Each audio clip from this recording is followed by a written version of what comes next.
हा. तर रासक्रीडा जेव्हा झाली तेव्हा मधोमध राधाकृष्ण आहेत ते एकरूपच आहेत आणि बाजूला मुख्य 8 सख्या आणि मग ती रिंगणं जसं त्या ज्या लेवल आहेत त्याच्याप्रमाणे एकानंतर एक एकानंतर एक एकानंतर एक अशा हजारो गोपी होतात असं म्हणतात. तर त्यात श्रुती ह्या पण गोपी आहेत आणि त्या म्हणतात की व्यालराक्षस म्हणजे इथे कोण. तर त्यांनी असं म्हटलंय की अर्धवट ज्ञानाने जे वेदांचं प्रतिपादन करतात हीच वेदांची हानी आहे. आणि वेद म्हणे वेद पुरुष घाबरतात कशाला तर या अर्धवट ज्ञानी लोकांना घाबरतात. म्हणजे जी लोक पूर्ण परंपरागत वेदांचा अर्थ समजून न घेता स्वतःचाच अर्थ लावतात त्यांना ते घाबरतात. तर त्यांच्यापासून आमचं रक्षण करणारा कोण तर तू रक्षण करणार आहे कारण वेद काय आहे ते सांगणारा तू आहेस. आणि वेदामार्फत जर म्हणजे असं सांगितलंय त्यांनी की एखादा समजा आपण एखादा अ, अ, पुस्तक एखादं आपण म्हणून मॅन्युअल लिहिलं एखादी वस्तू वापरण्यासाठी किंवा एखादी गोष्ट अचीव होण्याकरता एखादं पुस्तक लिहिलं आणि ते वाचून कोणाला समजलंच नाही तर ते अप्रमाण धरलं जातं. किंवा वाचून समजलं पण त्यातनं हवे ते निष्पन्न निघालं नाही तरी ते अप्रमाण धरलं जातं. त्यामुळे वेदांचं प्रामाण्य कशात आहे तर भगवत प्राप्तीत आहे. त्यामुळे वेदांनी जर भगवत प्राप्ती नाही झाली तर वेद प्रामाण्य नाही राहणार म्हणजे वेदांचा मृत्यूच झाला तो. त्यामुळे त्या वेदरूपी श्रुती म्हणतायत की तुम्ही आम्हाला दर्शन नाही दिलं तर आमचा मृत्यू आहे. तर तसं हे आहे की हे जे संस्कार आहेत या संस्काराचं संरक्षण ते रामप्रभूंवर ते संस्कार झाल्यामुळे आणि त्या संस्काराप्रमाणे त्यांनी वागून दाखवल्यामुळे झालेलं आहे. तर असे म्हणजे मौंजी बंधनापर्यंत सगळे त्यांचे संस्कार झाले. आणि मग त्यांनी सांगितलं की तो इतका दिव्य प्रसंग आहे की सगळ्यांनाच तो आनंद भरभरून आतून वाहतोय. म्हणजे त्यातले जे पुरोहित आहेत म्हणजे इथे सगळं ते वर्णन केलंय की रामाचा व्रतबंध सुखी केले विप्रवृंद स्वानंदे निघाले दोंद डोलत परमानंद पावले. श्रीरामाचे व्रतबंधन सुखी केले अकिंचन वणवण निमालीस पूर्ण मागते पण मुक्त झाले. म्हणजे एवढं आता ह्याच्यात एक असा अर्थ आहे की अकिंचन म्हणजे ज्यांना पैसे नाही आहेत त्यांना पैसे दिले आणि ते त्यांची वणवण थांबली. पण इथे यातला गर्भित अर्थ असा आहे की त्या प्रसंग ज्यांना पाहता आला ते विप्रवृंद असोत साधू असोत अकिंचन म्हणजे त्यांनी सगळ्या गोष्टीचा त्याग केलेला आहे. ईश्वर करता ज्ञानप्राप्ती करता धर्म अर्थ काम याच्या संघातनं जे बाहेर गेलेले पुढे गेलेले म्हणजे परमहंस झाले. आपण मध्ये अकिंचन शब्दाचा अर्थ महाराजांच्या संदर्भात महाराज म्हणायचे ना महाराजांना विचारलं कोणी तर आपण कोण आहात तर ते सांगायचे आम्ही एक अकिंचन ब्राह्मण आहोत. मागे पण आपण सत्संगात ती एक गोष्ट हे सांगितलेली की हरिहरेश्वरच्या तिसऱ्या प्रोग्रामच्या वेळी माझी एक मावशी आलेली तिला एवढा काही अध्यात्माशी काही फार संबंध नाही आणि बाबांनी तिला सांगितलेलं की आमचे गुरु येणार आहेत आणि त्या सगळ्या याच्यात तुला पण तिथे अकवर्ड होईल वगैरे तरी ती आली आणि तो सगळा जो चाललेला सोहळा आहे तर आतून काहीतरी ती जाणीव होतच असते ना इतक्या सगळ्या त्या भारलेलं ते वातावरण होतं आणि तो साहजिकच आदर निर्माण झाला. तर तिच्या मनात एका दिवशी म्हणजे प्रश्न आला की हे ह्या सगळ्या आपल्या लोकात हे राहत आहेत पण महाराज म्हणजे खरे कोण असतील. तर त्याच्यानंतर लगेचच महाराजांचं प्रवचन होतं त्याची सुरुवातच महाराज म्हणतात आम्ही एक अकिंचन ब्राह्मण आहोत. तर तसं इथे अकिंचन सुखी केले म्हणजे नक्की कोण केले? ज्यांच्याकडे पैसा नाही ते सुखी केले असं नाही. त्यागी महात्मा जे आहेत, सर्वधर्मान् परित्यज्य मामेकम शरणम व्रज, ही जी अवस्था आहे ही कोणाला शक्य आहे? सर्व धर्मान म्हणजे आपले बेसिक गुणधर्मही पाहिजे नको हे सगळं सुटणं हे सर्व धर्मान परित्यज्य आहे. सर्व धर्मान परित्यज्य वाचून आपला धर्म सोडायचा आणि मग स्वैराचार करायचा, तर खरं पहिला तो स्वैराचार सुटला पाहिजे आणि ते सुटून सगळ्या इच्छा गेल्यावर शेवटी सुटतो तो धर्म आहे. तर ते सगळ्याच्या पलीकडे गेलेले परमहंस जे आहेत, त्या परमहंसांना सुखी केले म्हणजे तो समोर साक्षात्कार संस्कार, म्हणजे जसं महाराजांनी सांगितलेलं आहे की अ, भागवतात की ती गंगा खाली येताना तिने दोन अडचणी आहेत म्हणाले. एक तर मी वरून खाली येणार, तर इतक्या वेगाने आल्यावर मी पृथ्वी भेदून पाताळातच जाईल. ही पहिली अडचण. कोणीतरी ते धारण करणार पाहिजे. मग हे भगवान शंकर स्वतः तयार झाले त्याच्यासाठी. दुसरी अडचण म्हणजे ते म्हणाले की माझ्यात स्नान करून आपली पापक्षालन सगळे करणार, ती पाप माझ्यात येतील त्याचे काय सोय लावायची? एवढी सगळी पाप माझ्या आत शिरतील. तर तेव्हा महाराज म्हणाले की ते म्हणाले, अहो संत महात्मे जेव्हा त्या तीर्थात येतील त्यांच्या स्पर्शाने तुझे पाप जातील म्हणाले. तर म्हणजे तीर्थानी सगळ्यांची पाप जातात, त्या तीर्थाचं पाप संत महात्म्यांनी जातं. तसं या संस्कारांनी, या संस्कारात जी सगळ्यांना शुद्ध करायची, पावन करायची शक्ती, यज्ञदान तपश्चैव पावनानं मनीषिणाम, हे सगळे संस्कार हे जे आहेत, सगळी जी धर्मातली आपली जी रिच्युअल्स आपण ज्याला म्हणतो, जे विधी निषेध जे सांगितलेले आहेत, तर त्याच्यात पवित्र करण्याची शक्ती ही ते संस्कार रामचंद्रावर करताना ते संस्कारही पवित्र झालेले आहेत. तर तसा त्यांचा तो बंद झाला. व्रतबंध झाल्यावर ते सांगतायत, झाली या व्रतबंधन वसिष्ठापाशी चौघे जण, आरंभिले वेदाध्ययन शास्त्रवाख्यान वेदांत. आता इथेच हीच मजा आहे की वसिष्ठांना पूर्णपणे माहिती आहे की ज्या सच्चिदानंदाचा आपल्याला अनुभव आहे, आपल्यापैकी ज्यांनी आपले मोठ्या महाराजांचं आत्मानात्मा विचाराचं हे अटेंड केलं असेल, तर तेव्हाच जर लक्षात असेल तर की तत्वमसी मध्ये तो परमात्मा, त्याचं सर्व शक्तिमत्व किंवा त्याचं सगुण रूप हे सगळं बाजूला केलं आणि आपलं देह आदी, आपलं अल्पशक्तिमत्व, अल्पज्ञत्व हे बाजूला केलं, तर उरतं ते सच्चिदानंद असं सांगितलं जातं. पण इथे साक्षात विग्रह, रामो धर्म विग्रहवान म्हटलेलं आहे. म्हणजे धर्माचा विग्रह तो आहे, कारण धर्म हे त्याचं रूप आहे. म्हणजे खरं धर्माचा विग्रह राम नाही, धर्मच रामाचा विग्रह आहे असं ते त्या श्रीरामाचे संस्कार पाहून त्यांना तो आत्मानंदाच्याही पलीकडचा तो पराभक्तीचा जो आनंद आहे तो त्यांना मिळाला.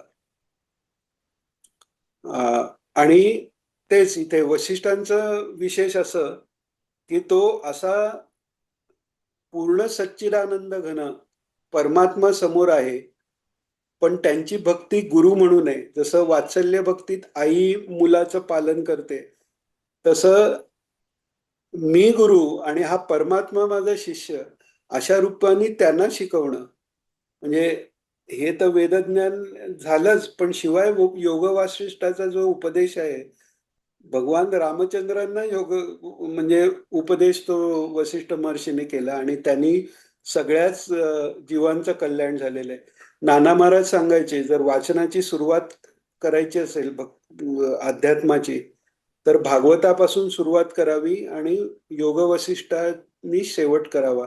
इतकं ते तत्वज्ञान युक्त तो उपदेश तो वसिष्ठ महर्षींचा रामाला पुढे होणार आहे. तर वसिष्ठांपाशी त्यांचं वेदाध्ययन सुरू झालं. आता नाथ महाराज म्हणतात ते ओवीच वाचण्यात हे की राम हे स्वतःच ते वेदाचं मूल आहेत. तर नाथ महाराज म्हणतात श्रीराम वेदाचे जन्मस्थान, त्यासी संस्कार मंत्रे जाण, पठण झाले शास्त्र पूर्ण, अगाधपण प्रज्ञेचे. म्हणजे वेदांचे जे मंत्र आहेत, वेदांच्या सुरुवातीला आता अ, अ, विष्णू सहस्रनामाच्या सुरुवातीलाही ऍक्च्युअल विष्णू सहस्रनाम सुरू होतं त्याच्या आधी त्याचे वर्णनाचे किंवा त्याच्या महत्वाचे श्लोक वगैरे येतात. तर यांनी त्याची म्हणजे आपण इंग्लिशमध्ये म्हणतो बॅकग्राऊंड सेट तयार करणं, तसं त्याची भूमिका त्या उपदेशाची ज्यांनी तयार होते तसे सुरुवातीला त्या शास्त्र संस्कार होण्याकरता काही मंत्र आहेत. रामरायांनी तेवढे मंत्र म्हटल्या म्हणजे वसिष्ठांनी तेवढे मंत्र त्यांना सांगितल्यानंतर यांचं शास्त्रच पूर्ण झालं. पूर्ण ज्ञान ते तिथल्या तिथे आहे. हा फक्त व्यवहार करण्यापुरतं त्यांना गुरुचं महत्व काय आहे हे दाखवण्याकरता हा तो त्यांनी व्यवहार केलेला आहे आणि त्यांना ते पूर्ण शास्त्रज्ञान नुसत्या संस्कार मंत्रांच्या पठणानेच झालं. आणि हे त्या अगाध प्रज्ञेचं त्यांचं महत्व आहे.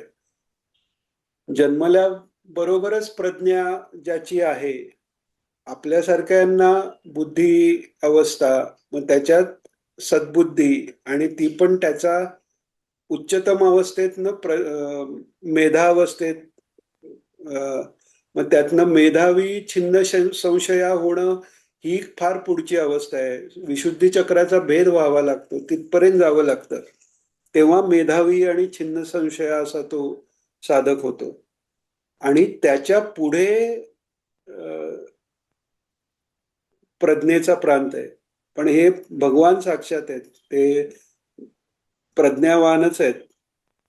इथे पुन्हा ते मोठ्या महाराजांचं वाक्य आठवतं, आपण शुभ्र वेशात आम्ही भगव्या वेशात एवढाच काय तो फरक. म्हणजे जन्मताच प्रज्ञावान आहेत महाराज. म्हणजे बुद्धीतही आपल्या फरक नाही. जेव्हा मोठे महाराज म्हणतायत त्याचा अर्थ त्या बुद्धीत जे ज्ञान प्रकट आहे किंवा ती बुद्धीच ईश्वर रूप आहे. शरीर हेही पंचमहाभूतांचं नाहीये मोठ्या महाराजांचं. संतांची शरीर साधनेत जेव्हा साधक वर जातो तसं एका एका महाभूताची शुद्धी होत जाते. शुद्धी म्हणजे तो अंश निघून जातो शरीरातला. दिसतं शरीर तसंच, पण तो जड अंश पृथ्वी, आप, तेज असा एक एक निघून जात असतो. तर तसं काही नसलेलं असं जन्मताच महाराजांचं आहे आणि तेच इथे रामचंद्रांचं आहे. तर त्यामुळे अगाध प्रज्ञा आहे तिथे. काही ज्ञानाला कमी नाही. म्हणजे इंडिव्हिज्युअल आपला पीसी आहे किंवा मोबाईल आहे, थोडासा डाटा आहे, पण इंटरनेट लावल्यावर पाहिजे ते ज्ञान आपण घेऊ शकतो. तर हे स्वतःच ते इंटरनेट आहेत, असे ते ज्ञानस्वरूप आहेत. आणि त्यामुळे ज्ञान तर लगेच झालेलं आहे. आता ते त्याच्यानंतर त्यामुळे वेदात तो जनरली जो टाइम पिरियड सांगितलेला आहे की 25 वर्षापर्यंत वेदाचं वेदविद्या घ्यावी, वेदाचं सेवन करावं आणि मग गृहस्थाश्रम. तर यांचं आधीच सगळं संपलंय आणि आता रामचंद्र 16 वर्षाचे झालेले आहेत. आणि आता 16व्या वर्षी आपण विचार केलं की 16व्या वर्षी म्हणजे मुलाचे काय विचार असतात, कुठे लक्ष असतं, तर त्याच्या मनानी रामचंद्रांचे काय विचार आहेत हे बघण्यासारखे. तर इथे सांगतात नाथ महाराज की 16व्या वर्ष झाले तेव्हा ते तीर्थयात्रा करावी अशी त्यांची इच्छा आहे. मग त्यांनी वसिष्ठ महामुनींना प्रार्थना केली. आता राजकुमार आहेत, डायरेक्ट सांगू शकले असते की वडिलांना मला तीर्थयात्रेला जायचंय, पण सत्शिष्याचं लक्षण हे आहे की सर्वात मोठे कोण? तर आमचे गुरु. तर त्यामुळे गुरूंना प्रार्थना करतायत, त्यांची आज्ञा घेतली आणि त्यांची अनुमती घेतल्यावर मग दशरथांची अनुमती घेऊन ते तीर्थयात्रेला निघाले. मग दशरथांनी पुण्याह वाचन करून आपण म्हणतो आपण जातो तीर्थयात्रेला, पण तीर्थयात्रा चे पण विधी आहेत. तीर्थयात्रेला निघण्यापूर्वी पुण्याह वाचन करावं असा शास्त्र संकेत आहे, नाहीतर ती ट्रिप होते. तर पुण्याह वाचन करून घेतलेलं म्हणजे एवढंच काय, पुढे वनवासाचा जेव्हा प्रसंग येतो तर तेव्हाही म्हणजे राज्याभिषेकासाठी जी पुण्याह वाचनाची तयारी असते, तर वनात जायचं ठरल्यावरही कौसल्या माता पुण्याह वाचन करून घेते. कोणत्याही कार्याच्या शुभ कार्यासाठी पुण्याह वाचन करणं हे आवश्यक सांगितलेलं आहे आपल्या शास्त्रात. तर असे गुरूंची आणि पिताश्रींची आज्ञा घेऊन ते निघाले. तर पुण्याह वाचन वगैरे दशरथांनी करून घेतलेलं आहे. त्यांच्याबरोबर बरोबर प्रधानाला सुबुद्धी नामक प्रधानाचं नावही काय? सुबुद्धी प्रधान. म्हणजे हे रूपकात्मकही आहे की बुद्धी ही आत्मतत्वाबरोबर जर गेली तर त्यांनी कल्याण आहे. त्या सगळ्या देशात फिरून त्या जनमानसाच्या शी जो संपर्क आहे तोही साधलाय आणि त्यांचं लक्ष तेव्हा पूर्ण आत्मस्वरूपाकडे आहे. तर ते निघाले तिथून आणि मग सगळं कुठली कुठली तीर्थ केली ते आले. आधी ते तीर्थयात्रेला निघाले तेव्हा पण भरपूर दान दशरथांनी दिले. गायी, सवत्स गायी दिलेल्या आहेत, वस्त्र सगळी दिलेले आहेत, भांडार, अक्षय भांडार त्यांचं ते उघडून दान धर्म केलाय. आणि त्यांच्या बरोबर पण दिलेले दान करायला, म्हणजे गायी, भरपूर वस्त्र, असं सगळं. म्हणजे जिथे जिथे जातील तिथे तिथे त्यांना दान करायला. आज आपण विचार केला, कलियुगात मुलांना मोबाईल दिला, चांगले कपडे दिले, ब्रँडेड शूज दिलेत. आमच्या वेळी आमची परिस्थिती नव्हती, पण मुलांना मिळावं.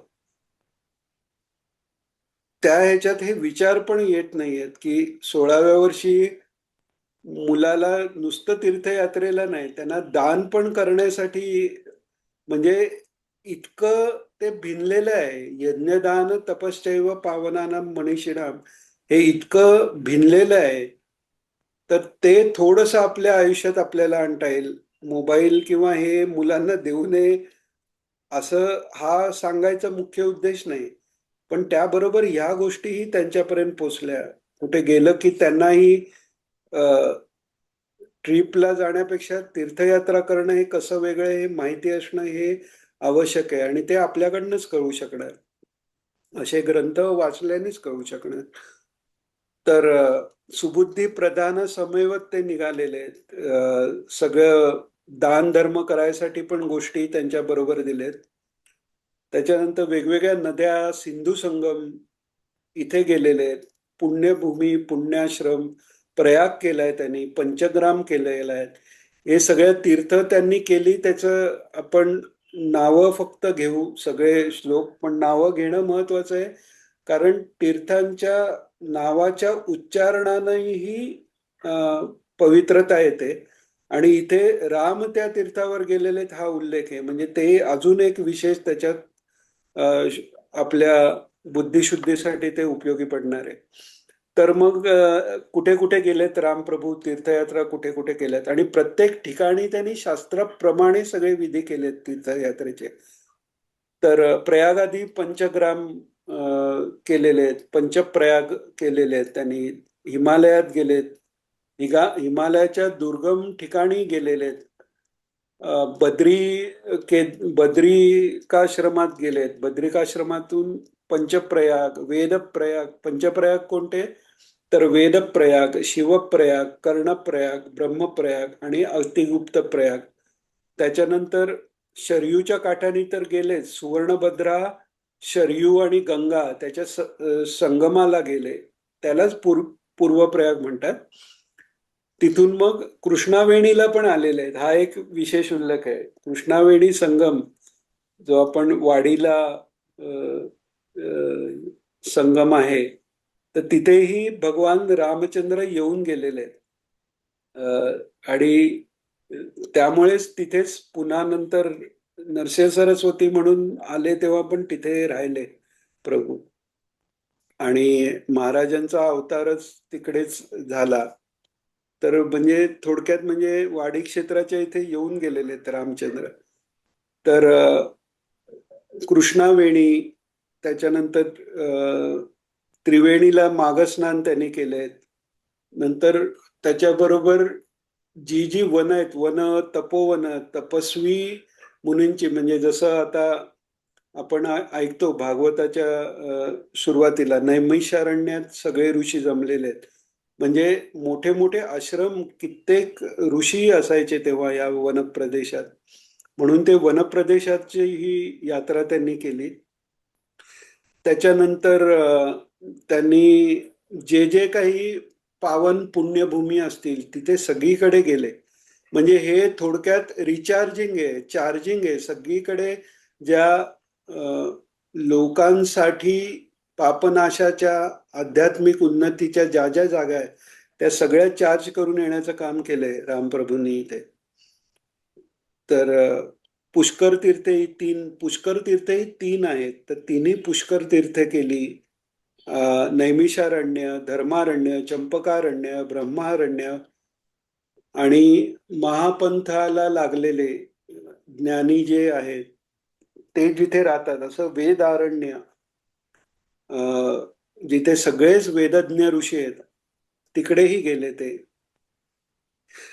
त्याच्यानंतर मंदराद्री, विंध्याद्री आणि मूळपिठीचा सह्याद्री, म्हणजे एकविरेच्या इथे पण येऊन गेले, मूळपीठ आहे एकविरा, तर तिकडेही येऊन गेलेत. गंगा तीराचा ब्रह्माद्री, ब्रह्माद्रीला आले. लोकोत्तर पर्वताच्या इथे त्या म्हणजे ब्रह्माद्री हा लोकोत्तर पर्वत आहे, त्या ठिकाणी आले म्हणून सांगितले. त्याच्यानंतर प्राची, सरस्वती, बिंदू सरोवर, जे भागवतात उल्लेख आहे की कर्दम ऋषी जे आहेत त्यांनी पित्याच्या आज्ञेने म्हणजे त्यांची स्वतःची इच्छा होती तप करायचं, पण ब्रह्मदेवांनी त्यांना गृहस्थाश्रम करून सृष्टी उत्पत्तीसाठी मदत करण्याचे त्यांना आज्ञा केली. तर पूर्ण वैराग्य असूनही त्यांनी गृहस्थाश्रम केला. तो पण कसा केला की योग्य बाहेर्या मिळावी म्हणून 10,000 वर्ष तप केलेलं आहे.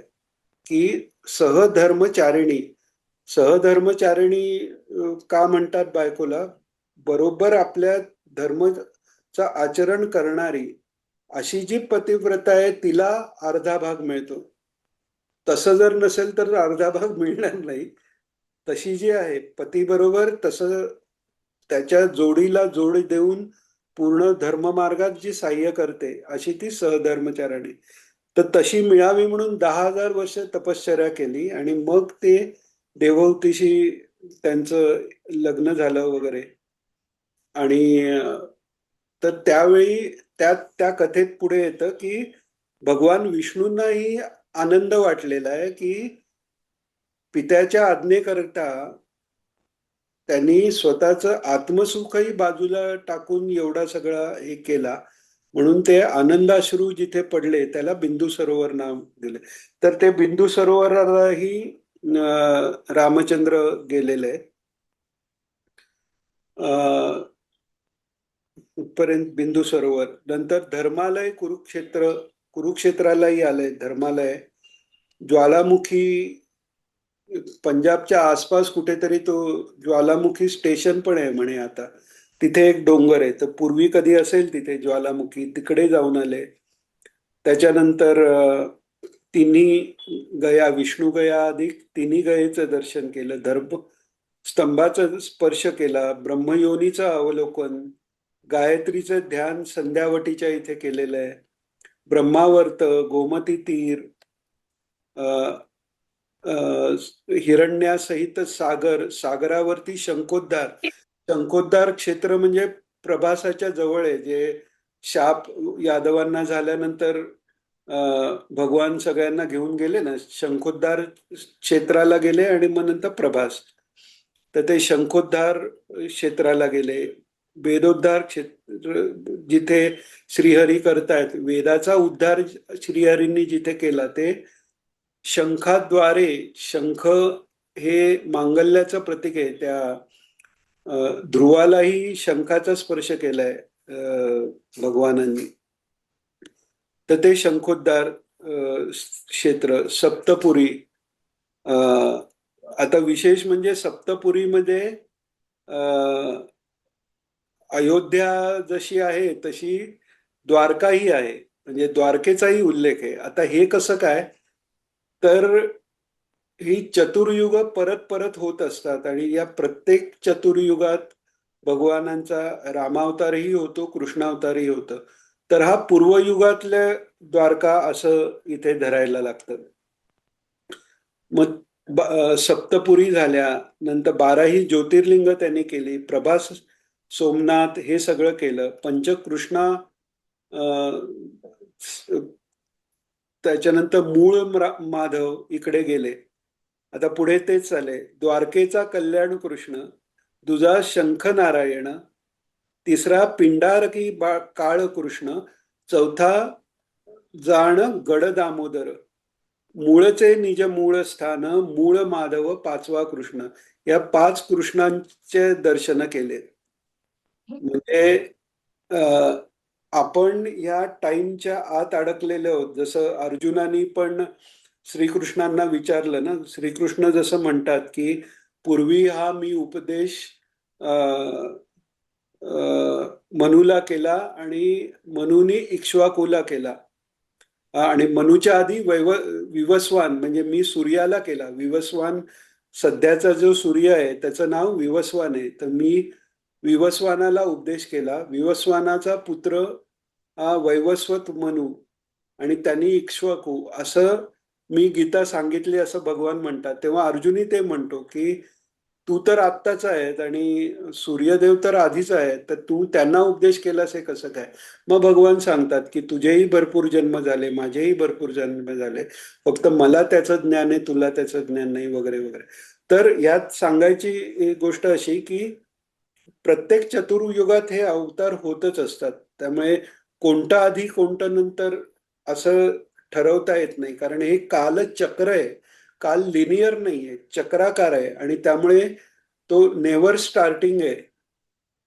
आणि एंडिंग कधी होतो, महाप्रलय किंवा स्वतःची आपली मुक्ती, तेव्हा तो काल ही संकल्पना संपते, मायाच संपते तेव्हा.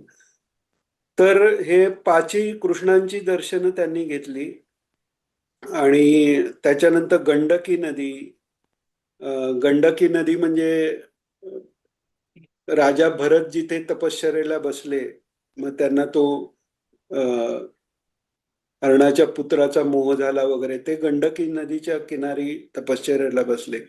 तर ती गंडकी नदी, यमुना, सुरसरी, तापी, नर्मदा, मत्स्योदरी, कृष्णा, भीमा, गोदावरी या सगळ्यांची दर्शनं केली. मत्स्यतीर्थ म्हणजे सुधारायची गरज, पवित्रता मिळवायची गरज आहे आपल्याला, पण त्याच्यासाठी तो राम सगळीकडे फिरतोय.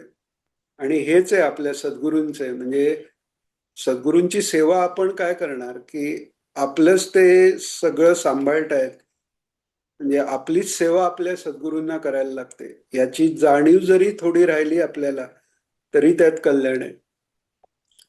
तर असे ते सगळीकडे पुढे गेले. त्याच्यानंतर मत्स्यतीर्थ, पक्षीतीर्थ, शिवकांची असे अ, अ, शिवकांची, विष्णुकांची, त्रिकोणहस्ती तीर्थभूत, त्याच्यानंतर कुंभकोण, प्र प्रतीची नदी, कावेरी, ताम्रपर्णी, कृतमाला, पयस्विनी या पंचनद्यांच्या ची स्नानं त्यांनी केली. आणि विशेष म्हणजे म्हणजे हा श्लोकच मी वाचतो. प्रतीची, कावेरी, ताम्रपर्णी, कृतमाला, पयस्विनी या पंचनद्यांच्या स्नानी भगवत भजनी दृढभाव. म्हणजे ही नुसती सगळी तीर्थ नाही केलं, भगवत भजन चालू आहे. म्हणजे विशेष असं आहे, भगवान स्वतः आहेत पण ते भगवत भजन करतायत. भगवत भजन करतायत, भगवत भक्तांचंही भजन करतायत. कारण भगवत भक्त हे भगवानच आहेत. एकदा पराभक्ती मिळाली म्हणजे मुक्तीच्या पुढची स्टेज आहे, तिथे भगवानातला आनंद त्यातच आहे. विविध रूपांनी आपला आनंद घ्यावा, त्यामुळे ते स्वतःही भगवत भक्ती करतायत. आणि ते जेव्हा भगवत भजन करतात तर त्याच्या लेशानी जी काही भक्ती आपल्यात उत्पन्न झाले, आपले मनाचे जर आपण निरीक्षण केलं, म्हणजे आता हे बाकी कोण नाही, स्वतःबद्दल बोलते, तर मनातले इतका तमोगुण, इतका रजोगुण जाणवतो आणि त्यावेळी विचार येतो, एवढं सगळं असून महाराजांनी जवळ कसं केलं. आणि त्याच्याहून मोठी गोष्ट म्हणजे त्यांच्याबद्दल प्रेम कसं निर्माण झालं. तर हे प्रेम जे आहे ते आपल्या यांनी निर्माण होऊ शकत नाही. त्याच्यासाठी म्हणजे बहुत सुकृताची जोडी म्हणून विठ्ठल आवडी म्हणतात. किंवा अजून ज्ञानेश्वर महाराज दुसऱ्या ठिकाणी म्हणतात की वाचेचे तप केले आम्ही बहुकल्प. म्हणजे एवढं करायला लागतंय. तर तिथे ही केवळ महाराजांची दया आहे की त्यांच्याबद्दल किंचित जरी प्रेम वाटलं, त्यांच्याबद्दल किंचित जरी ऐकावंसं वाटलं, त्यांचं शब्द किंचित तरी गोड वाटले. आपण या आपल्या महाराजांच्या साहित्याच्या निमित्ताने आणि जे गोडसे काकांनी कार्य करून ठेवले ते पुढे नेण्याकरता महाराजांची प्रवचनं आपल्याला जशीच्या तशी पुन्हा जी छापलेली आहेत तीही पुन्हा व्हिजिट करून त्यांच्या शब्दात करायचे. तर ते काम करणारे जे आपले व्हॉलेंटियर्स आहेत, जे कार्यकर्ते आहेत, तिथे टिकणं कमी होतं. बरीच जण सुरू करतात पण जमत नाही. तर त्यात कसं आहे की ते पुन्हा पुन्हा ऐकणं कंटाळवाणं वाटतं. पण जर ते पुन्हा पुन्हा ऐकून एक एक शब्द कळेपर्यंत जेव्हा स्वस्थ बसवत नाही आणि ते गोड वाटतं, असं जेव्हा होईल तेव्हा समजा ती महाराजांची कृपा आहे. कारण ते प्रेम आल्याशिवाय पुढचं काहीच होऊ शकत नाही. ते एकदा प्रेम आलं की असं होतं की बैठक राहून दे, काही राहून दे, ते घेतो आणि महाराजांचे शब्द ऐकतो, अशी अवस्था होऊन जाते.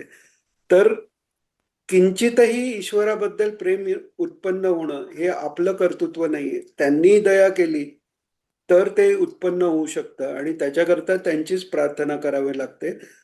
पण आपण प्रार्थना न करताही एवढं सगळं, हे तीर्थयात्रेचं एवढं वर्णन का, की दया आहे मोठी. सर्वत्र जे जीव पसरलेले आहेत भारत वर्षभरात, त्या सगळ्यांचं कल्याण व्हावं म्हणून सगळा भाग त्यांनी रिचार्ज किंवा चार्ज केलेला आहे स्वतः जाऊन. तर पुढे अ, प्रतीची आणि स्वतः भगवत भजन करतायत. तर त्यांचं जे भगवत भजन आहे तो मुख्य मुद्दा सांगायचा होता, की ईश्वर स्वतः पूर्णावतार असतील किंवा संता रूपानेही किंवा साधना करून पूर्णत्वाला पोचलेलेही कोणी असतील, ते जेव्हा साधना करतात त्यांचं तर ते कृतकृत्य आहेत, त्यांना काही साधना करायची गरज नाहीये. मग त्यांनी केलेल्या साधनेचं काय होतं, तर त्यांची जी सेवा करतात त्यांना त्याचं फळ मिळतं. तर भगवान जी भगवत भक्ती करतायत इकडे, त्याच्या लेशे करून आपल्या मनात त्यांच्याबद्दल थोडं तरी प्रेम निर्माण होतं.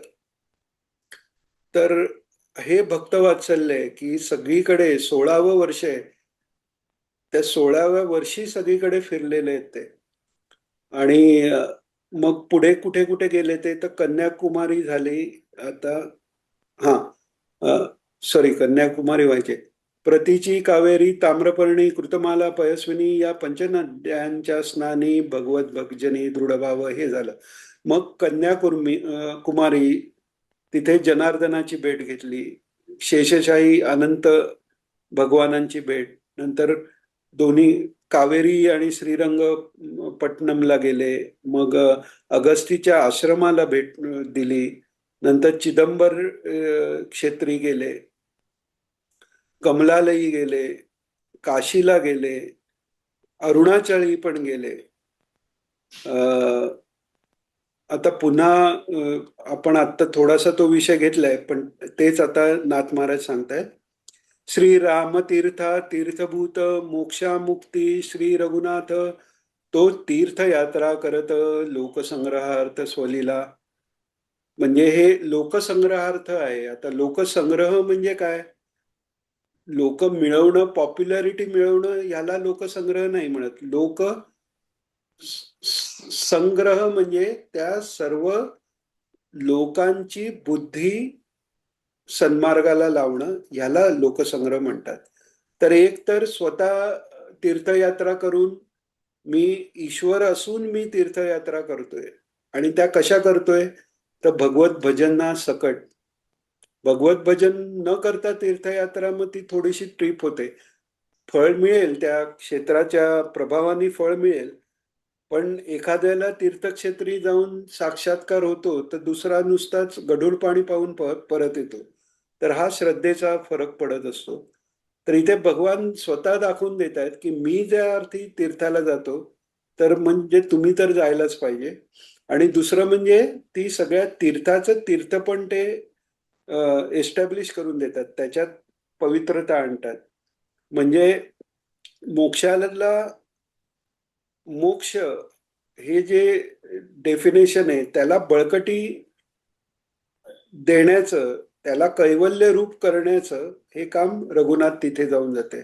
तीर्थभूत रूप, तीर्थभूत म्हणजे तीर्थातलं तीर्थत्व ते राम आहेत. त्यामुळे तिथे गेल्यावर त्या तीर्थाचं तीर्थपण ही बलवान होत आहे. आणि मग दुसरं त्यांनी महत्वाचं सांगितलं की जे तीर्थी जे विधान, ते तीर्थी जे स्नान, तैसे करुनी दान सन्मान सुखी जन श्रीरामे केले.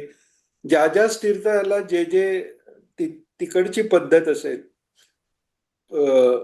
प्रत्येक ठिकाणी काही स्नान कसं करायचं, दर्शनं कशी घ्यायची, याची पद्धत एक आहे. आपण वाडीला जातो, तिथेही ब्रह्मानंदाच्या पासून दर्शन, प्रत्येक ठिकाणी दर्शन घेत महाराज मग यांच्यापर्यंत, आपल्या नारायण स्वामींच्या इथे पर्यंत जायचे.